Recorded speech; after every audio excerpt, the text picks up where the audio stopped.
back to the Secrets of Happily Ever After. I'm super excited for our presenters today. They are new friends of mine, Brad and Tami Miller. They've been perfecting the art of riding through life together for over 35 years.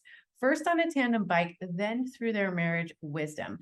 While we all have heard of couples who've remained married for 35 years or more, there aren't many who have overcome the statistical disadvantage these two have.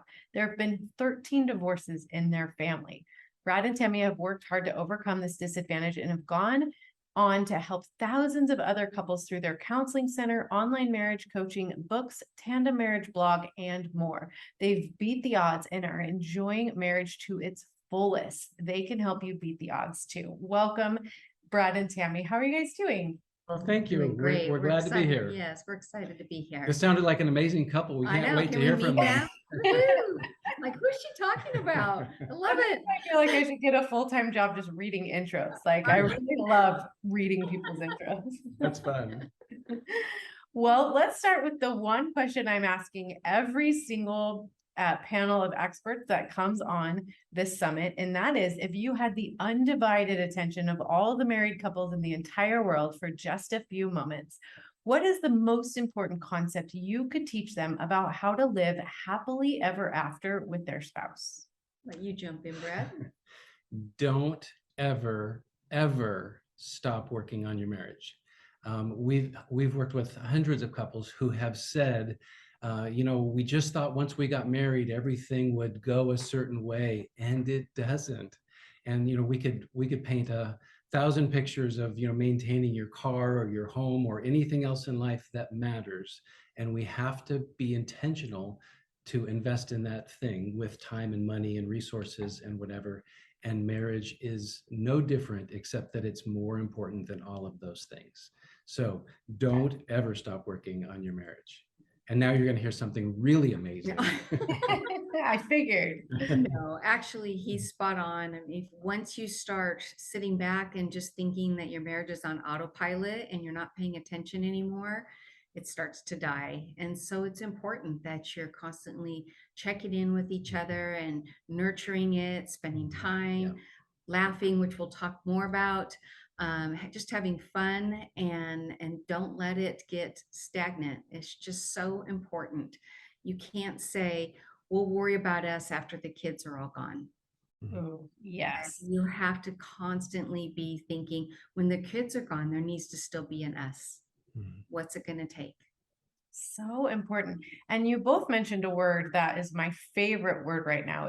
Is intentionality. I think it's so important because when we don't put our focus on our marriage, then we get very distracted with all the other good things that there are in the world. But yes, intentionality is so, so, so important.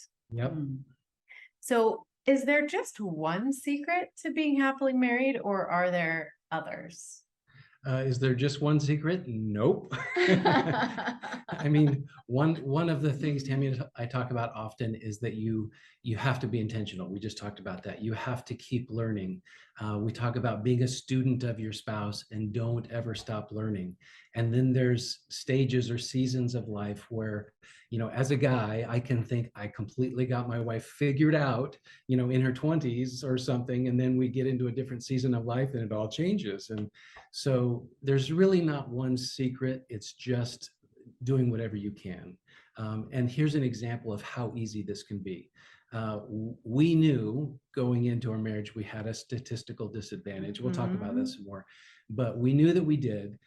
So we just became desperate to come up with ways that we could do better, ways that we could beat the odds. So one of the fun ways that we learned to do that early on was anytime we would go to a wedding or we would meet somebody that was married for 25 years or more, we would always, with intention, we would pull them aside and we would say, hey, we're just getting started. What's your secret? Yes.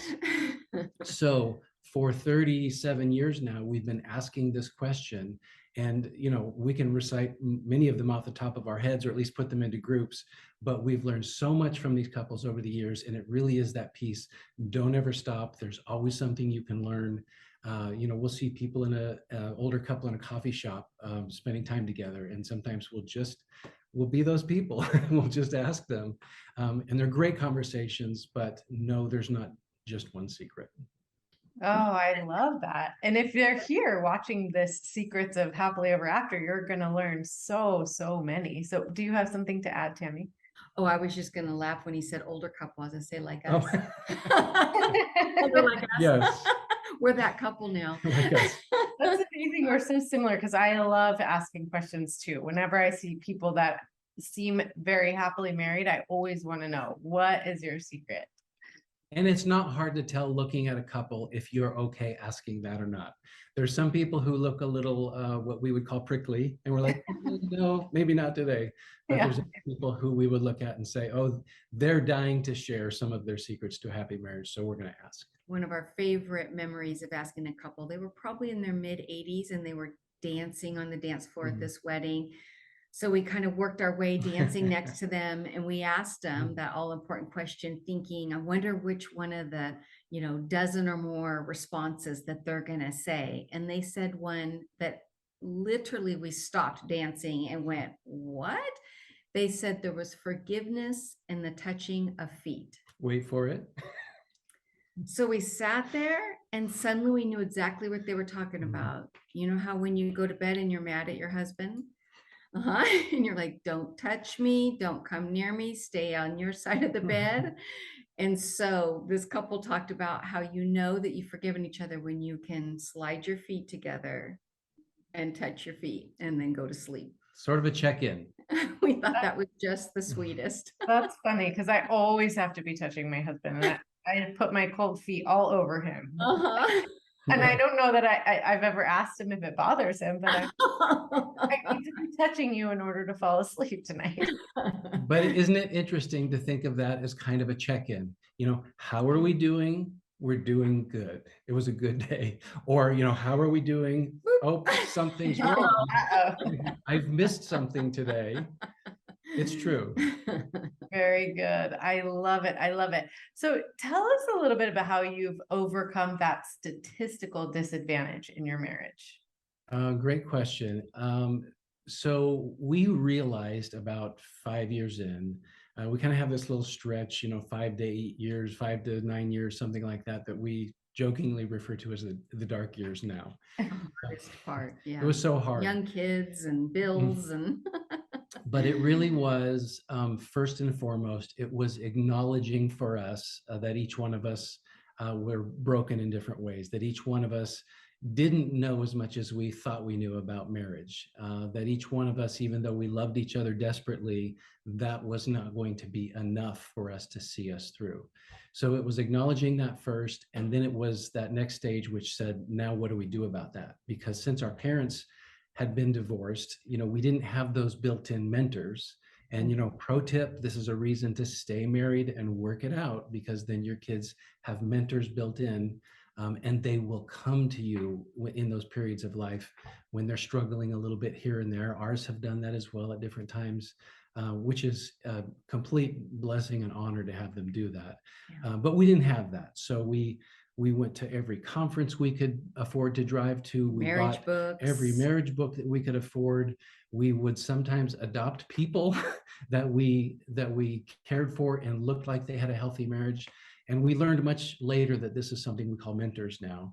But really, through church and different friendships, we just learned to have intentional relationships with people that were doing it well, so that when we had trouble or we were, we just needed a little help or some assurance about something, we had somebody to go to.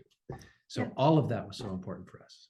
Interesting. At the last conference we spoke at, we were asked about the mentoring, and the question was, how do you find good mentors? We said, what, don't make it overcomplicated. Actually, our accountant and his wife were our very first mentors.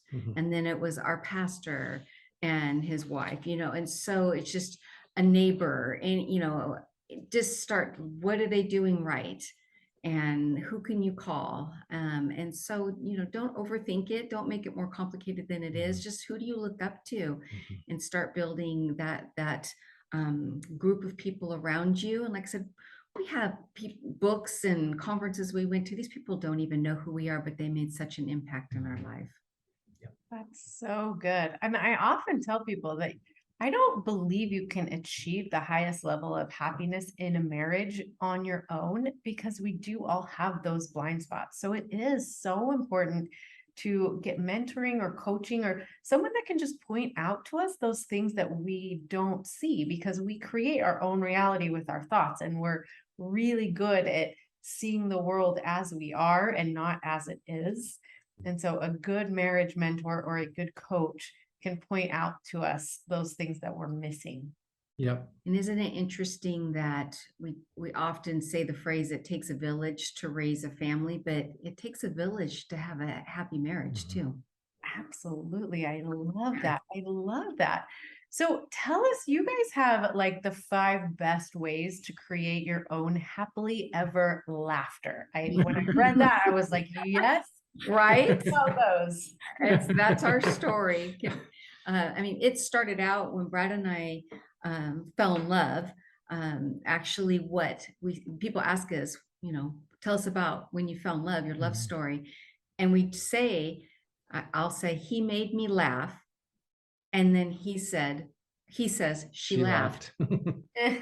And so it was just so important. That's how we bonded over laughter and connecting and having so much fun together. And so that's stuck with us, that we do feel that though it's a lot of work, that you can have a happily ever laughter. So that is our number one. Remember why you fell in love. Mm, For everybody, it's something. It kind of goes back to that idea of intentionality we talked about before. If you're not being intentional, you can drift away from Yes. the reason why you fell in love. And we're saying you got to stay in there. You got to remember why. And we often talk about laughter for us and for so many people is sort of like, if you're into woodworking at all, or, building a beautiful table with your hands, you think about how sandpaper smooths out all those rough edges and keeps you from getting splinters. And it just helps make that thing more beautiful. And we think laughter in a marriage can smooth out a lot of rough Mhm. edges because, let's be honest, we can all bug each other at times and do silly things. I mean, we live with each other. We actually work together.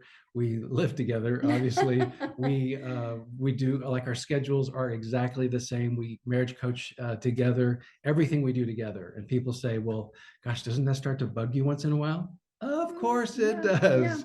But you learn to look at things differently through a lens that says, "Oh gosh, that quirky little thing that bugs me, that's actually really funny." We can learn to laugh at things Mhm. instead of take them so seriously. When you first start dating and you fall in love, you don't recognize that this person that you're gazing at might have bad breath or how they breathe or they eat odd or whatever it is. You don't notice those things.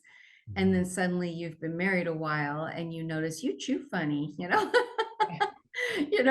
Why do you do that? And it's stop and have some fun together. And it's very interesting how the brain starts to operate and fire off different chemicals for you to be able to not have those annoyances be as strong as they are when you let them build up. Which leads us to number two. Mhm. Number two is learn to manage conflict better than you do.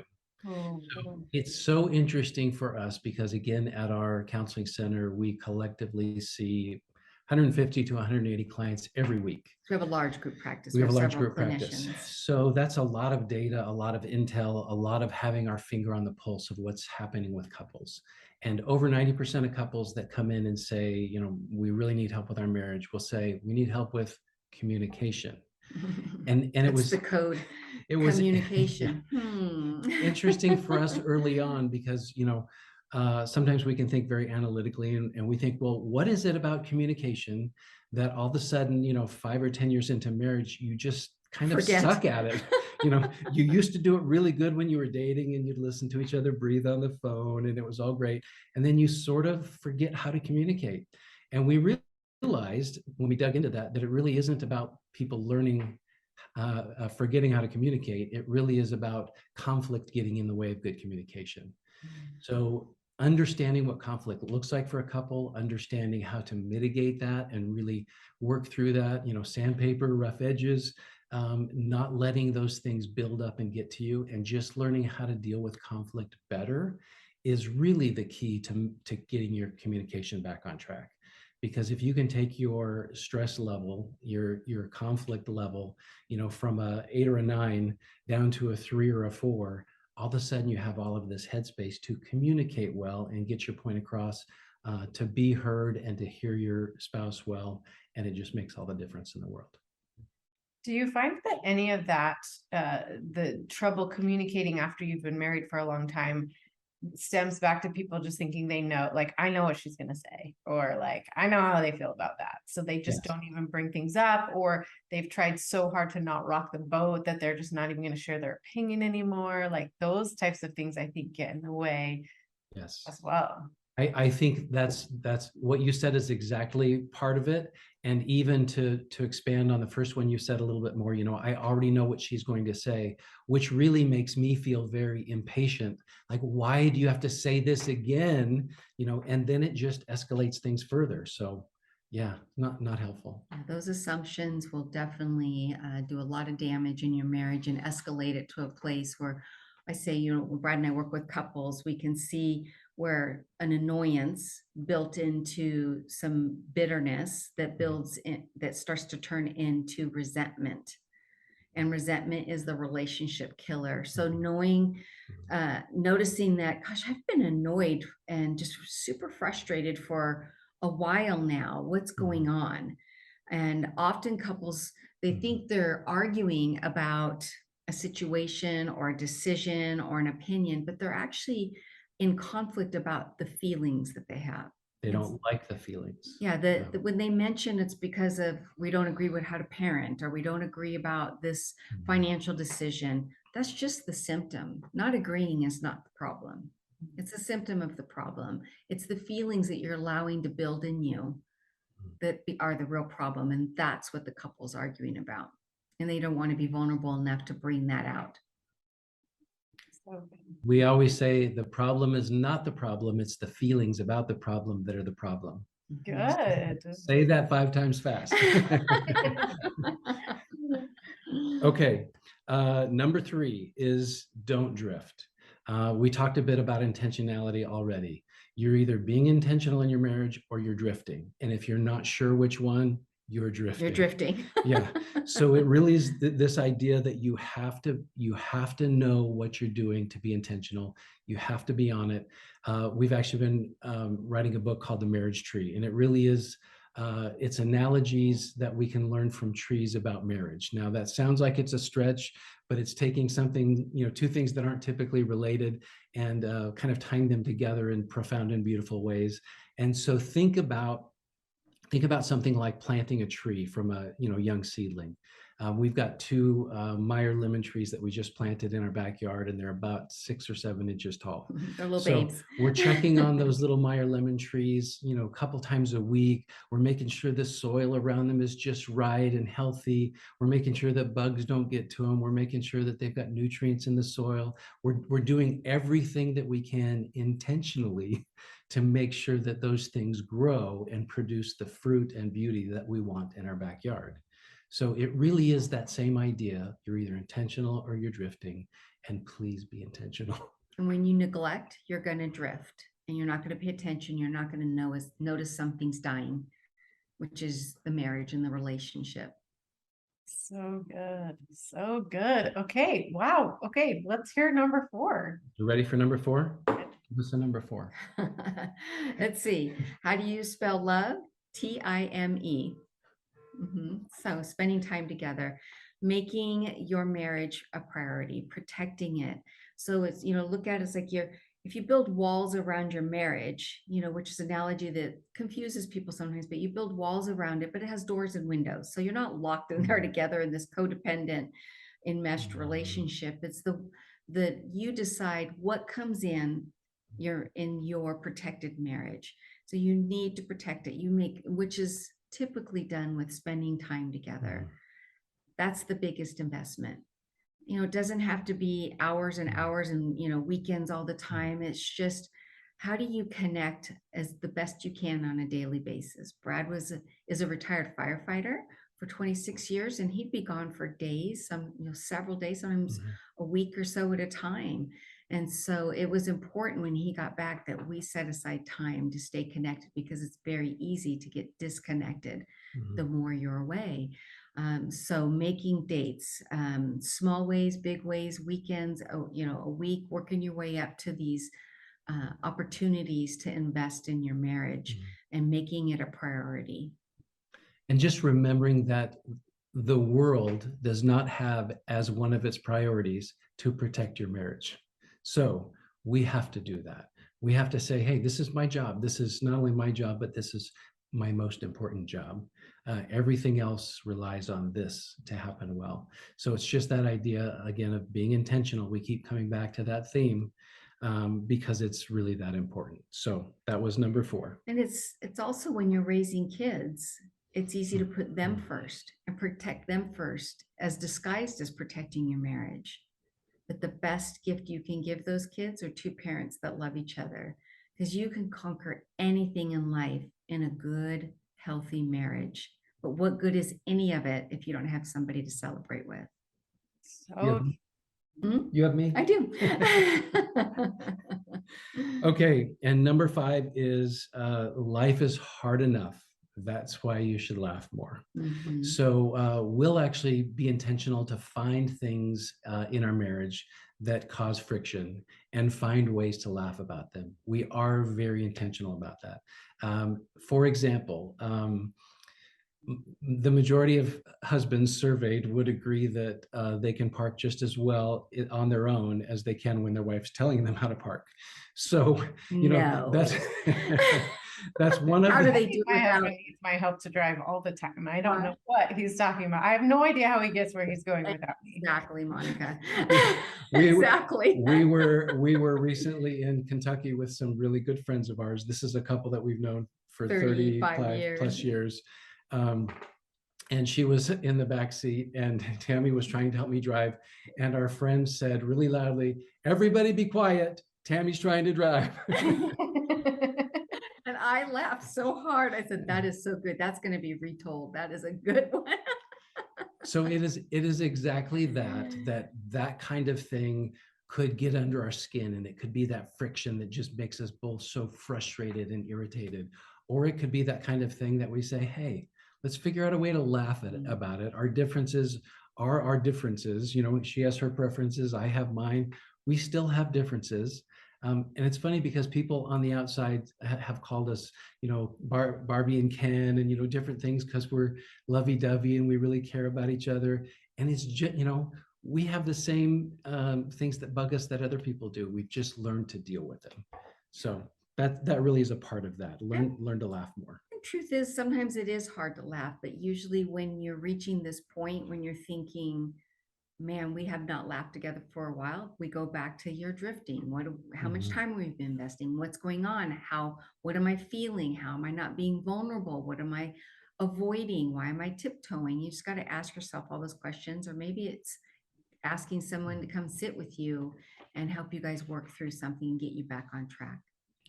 So good. And sometimes my husband and I, we love to find comedians especially comedians that Yes. talk about marriage, because it just takes off a load when you're like, okay, if he came up with that joke and all these people are laughing, it means we are not the only ones that Yes. are fighting over this one thing, or that, get frustrated about this. So it definitely can lighten the load when you have somebody. I think that's probably the best skill on the planet. Like, I so look up to good comedians who can take like just the mundane things of life and make them so funny that you just can't help but be like, oh, I totally do that. Absolutely.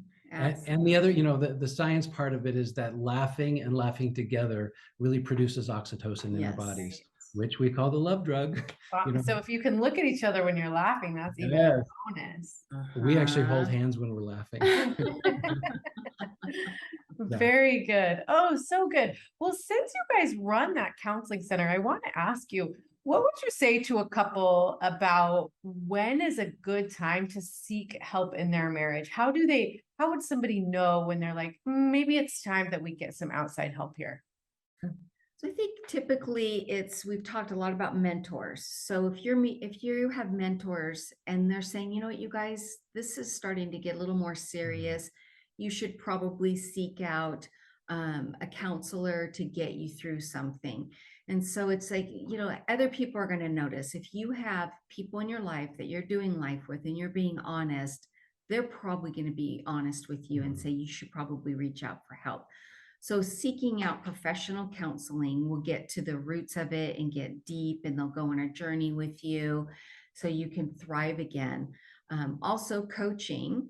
But when you seek out your coach, make sure that it's a good fit, just like a good counselor is a good fit. In which Brad and I do coaching as well. And so finding a good coach that can also just give you those good reminders and point out areas where you're maybe being avoidant, and not as much as way deep as a counselor would go to see how is the past playing in the present, but more like let's take a little bit of your past and see how it and take it into your present and future and get you back to thriving. With us, we've talked a little bit about social media. Social media is important. We're fans, but I'm sorry, Facebook, the metaverse is not going to replace everything in the world. It's just not. And what I mean by that is there's a difference between comparing and measuring. Here's what I mean by that. When we scroll somebody's feed on Instagram or Facebook, we're comparing our life to theirs. That is not helpful. Comparing just says, I hope I'm doing a little bit better than that person, or how that person appears, because you really don't know. But measuring is really being in a group of healthy people, having community with a group of healthy people. And you can say, hey, I know these people. I know not just the outside, like on Facebook or Instagram, Right. but I know the inside. And I think we're doing okay. Or you can say, I know the inside of these friends, and I feel like we're off, and maybe we need some help. So again, it really becomes another piece of your life that you can leverage to know when you're off and when you need to ask for help. So good. Really, really good. So tell the viewers where they can find you and learn more about tandem marriage. Well, today they can find us right here. Sorry. Sorry. It never stops. I'm sorry. Makes me laugh. So they can find us on tandemmarriage.com, all one word. Yes, that really is our tandem bike. We have two of them.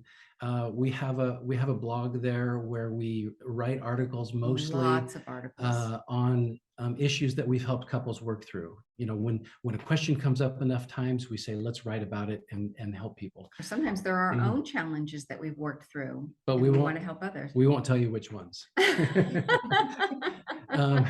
We're also on LinkedIn, Facebook, Instagram, and one other, Pinterest. Twitter, Pinterest. 5, yeah, Twitter and Pinterest. Thank you. We're there as well. Anywhere you get your fake news. Yeah, there we go. Yes. There we go. I love it. Anywhere you get your fake news, I'm going to use that. For somebody who's local, Southern California, we do have our counseling center in Southern California.